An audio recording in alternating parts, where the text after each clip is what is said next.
Hi guys, welcome back to the Blossoming Journal. For those of you who are returning, thank you so much for your endless support. And for those of you who are joining us for the first time, the Blossoming Journal is primarily a space to create mental health awareness. And we do discuss topics regarding disorders, coping mechanisms, therapy, treatment, and anything that goes along with the realm of mental health.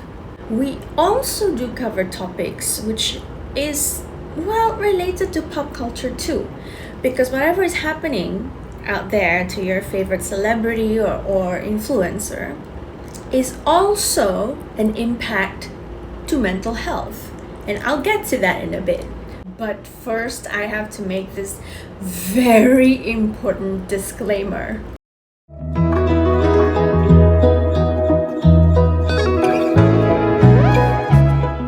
Basically talking about old news. While it happened all the way back in March, but the basis of the problem, which is what people aren't exactly seeing, is the culture of fat shaming or thin shaming, basically body shaming.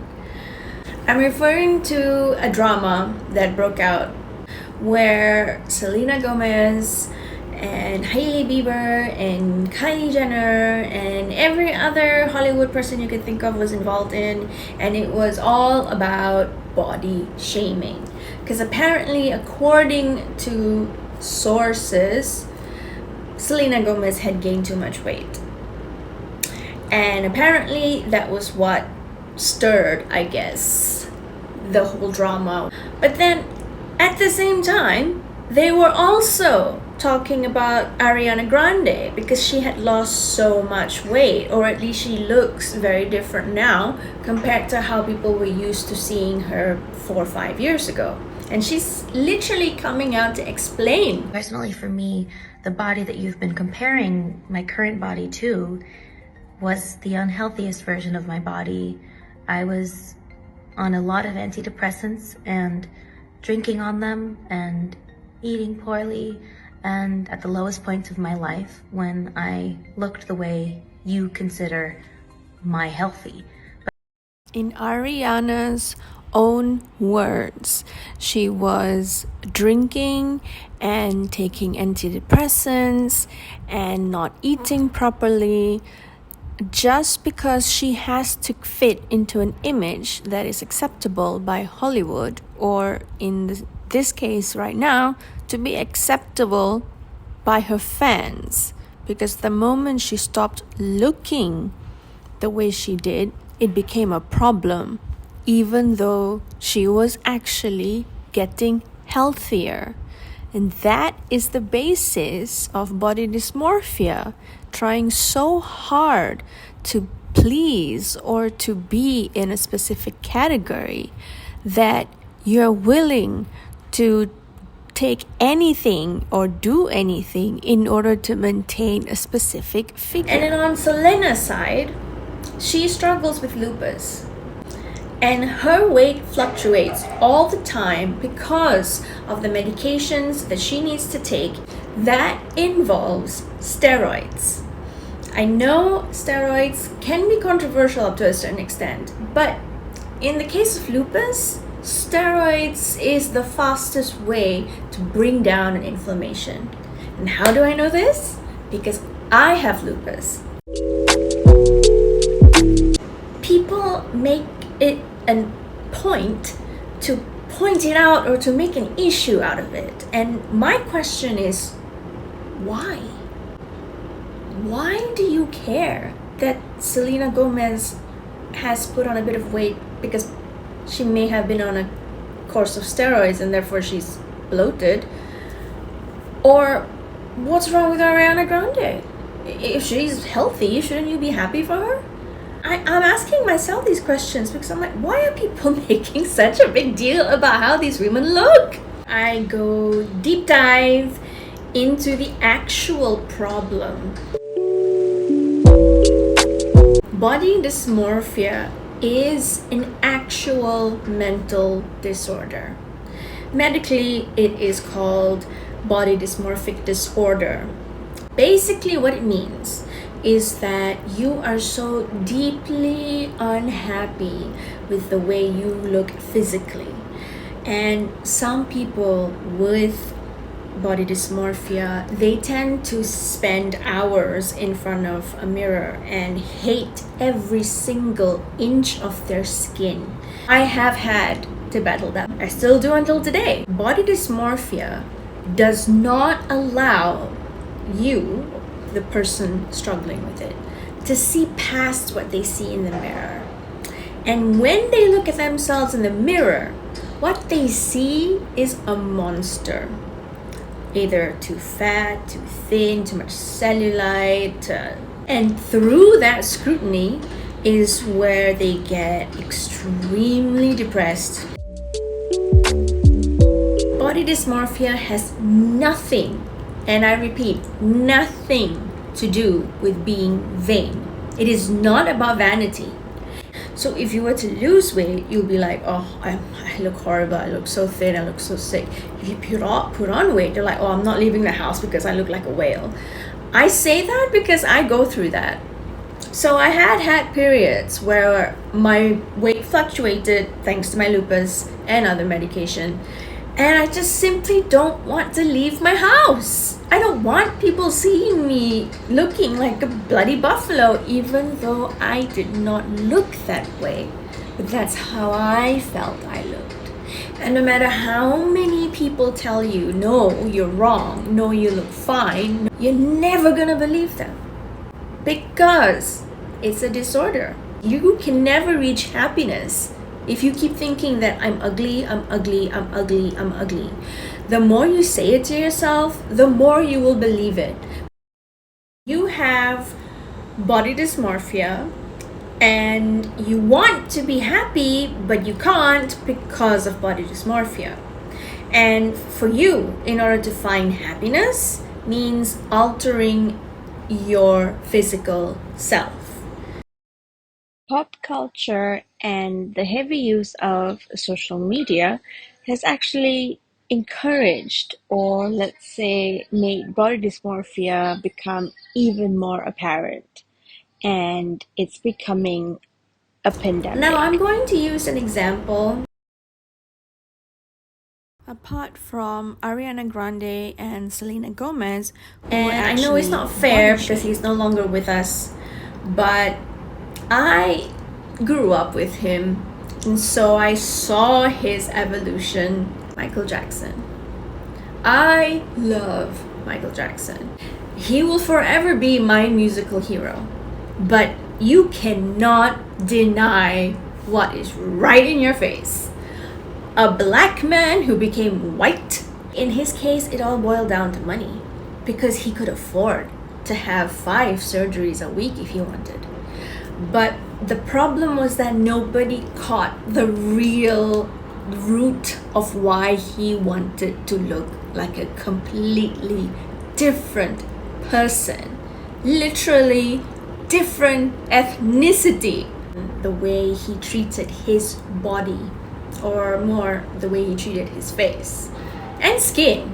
I mean, until now, I don't understand how he was able to completely. How the hell did he change his color? It's like, what? I know that using Michael Jackson is very controversial, but because he is the best example when you talk about body dysmorphia, because that's exactly what it was. He was the epitome of body dysmorphia. We're gonna call a spade here. There's this really great show that I watch on the E channel, and it's called BOTCHED. So it's 2 plastic surgeons operating in LA, and they have a reality show. Basically, whatever procedure they had done on them before was botched. So they come to them to get it repaired. And it's through them that I learned that it is every doctor's responsibility to make sure that you completely understand why you are going to take an elective surgery. Why are you going down this road? Why do you want to change the way you look? So they educate as well. They give reasonings. They talk to their patients. When you see the kind of surgeries that they've had done onto them, you understand that there's so many practitioners and doctors and clinicians out there who don't care. As long as you pay, they'll do it. But the problem is, when you have body dysmorphia, you can spend hundreds of thousands on plastic surgery and you're still gonna hate the way you look. That's a fact. I want to get into detail about body dysmorphia. I trust the iPad and I'm going to make sure that I don't get anything wrong, because there's one thing to relate what you go through. It's another thing to have it as fact, because there's something else that we need to consider too. Every single person reacts differently towards everything, whether it be medication, treatment, showing symptoms. Body dysmorphic disorder is a mental health condition, see, it's a disorder, that disrupts how you see and feel about your own body and appearance. People commonly experience negative thoughts and emotions about how they look, which can cause severe disruptions in their life and undermine their mental and physical well-being. I'm gonna pick the last part here and dive into it a little bit. Mental and physical well-being. When your mental well-being is compromised, you are experiencing high levels of stress, or your disorder is really starting to take over you, the rest of your body will follow next. And I say this because not only has it happened to me every single time, but I'm going to give you an example. When I have a major, but when I say major, I mean major like end up in the emergency room kind of major. When I get major anxiety attacks and I can't breathe, it is a physical reaction to the anxiety. So my heart is racing and the palpitations are crazy and I can't breathe. My chest feels like it's gonna explode, or it feels like there's an elephant sitting on me and I can't, and you're gasping for air and all that.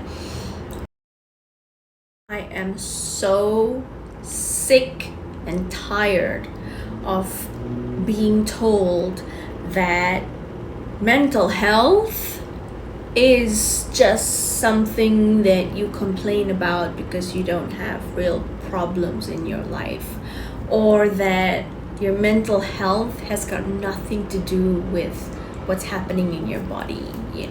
You're just sad, that's it. You're just depressed, get over it. If your body is not in line, of course something's going to be wrong. I always stress that it's your mind, your body, and your soul. So I'm gonna go on. My symptoms was to not leave home on days where I really could not look at myself in the mirror. Not that that was very common, but it would happen. But there are more side effects that is very much more severe or dangerous. And unfortunately, this has happened. People who suffer an extreme case of body dysmorphia do turn to suicide. Either they will have suicidal ideations, or they will successfully accomplish ending their life. So while body dysmorphia may seem trivial because she doesn't like the way she looks physically, it's actually so much deeper than that. because when you have it, you're not only going to be extremely depressed, you're not only going to have, tremendous anxiety, you're not going to have suicidal ideation, but you can also develop an eating disorder. A person who struggles with it, especially at such a high level, they require therapy.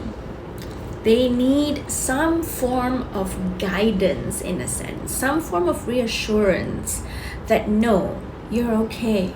You are okay and you are going to be okay.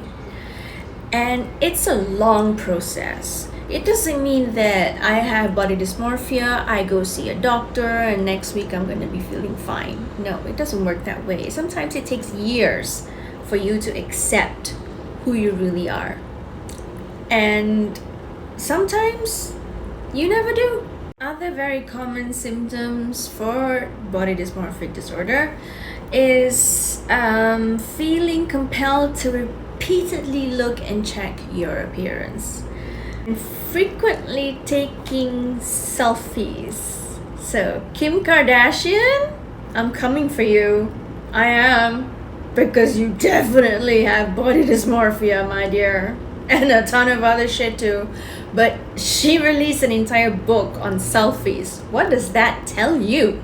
Is that arrogance? No offense to any Kardashian fan out there.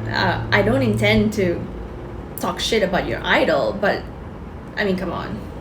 Now that we're in the age of selfies, it has now been included into the list of symptoms for body dysmorphic disorder. Feeling extreme fear or anxiety, mentioned just now.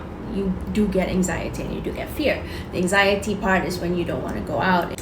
Avoiding situations or not attending events or leaving the house sometimes because you feel so disgusted by the way that you look. And even if you are beautiful or handsome or good looking or God's gift to earth, if you in your mind think that you are disgusting, there's literally nothing anyone can do aside from medical intervention in order for you to be back on a proper trajectory and stop hating yourself. Because when you stop hating yourself, only then can you start to love yourself. And this is a very long process. It took me years, I mean like decades, to finally understand that I have to learn how to love myself. And the same goes with body dysmorphia. You don't love yourself. You're disgusted. You hate what you are. You hate what you look like. You hate what you sound like. You hate everything. Spending excessive amounts of time thinking, or at least one thing about your body as a flaw or a defect. My fellow bloomers, I have come to the end of today's video. Thank you so much for watching. I'll be back with more videos very soon. So take care. I love you guys.